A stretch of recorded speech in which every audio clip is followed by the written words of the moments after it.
Welcome back to Primetime News and a special welcome to folks on onespotmedia.com. We begin this evening with a story that could have dire implications for Jamaica's international reputation and the country's booming BPO sector. It involves a multi-million US dollar illicit scheme carried out by Jamaican BPO workers. Carrie Simpson explains.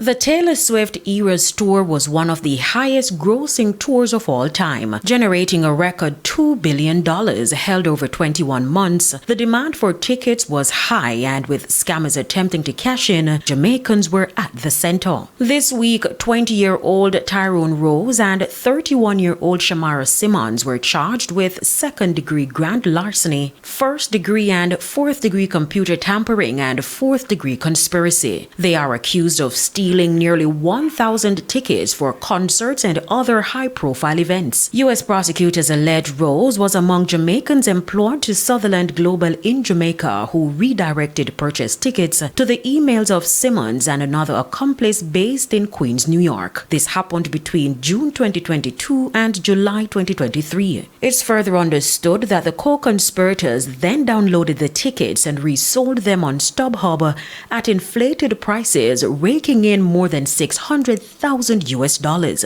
According to U.S. media reports, Rose was apprehended while he was visiting New York and was ordered to surrender his passport. He and Simmons pleaded not guilty when they appeared in court earlier this week. Their next court date is Friday. They each face a maximum sentence of 3 to 15 years in prison if convicted on the top count. StubHub told USA Today on Tuesday that the company identified all orders impacted by the scheme and either replaced or fully refunded the orders. The company noted that it also terminated its relationship with Sutherland Global Services.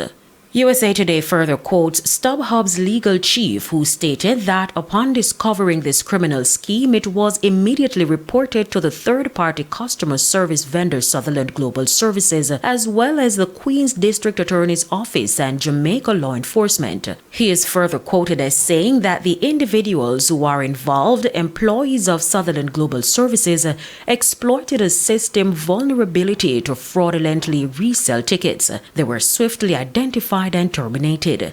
Carrie Simpson, TVJ News. To a story.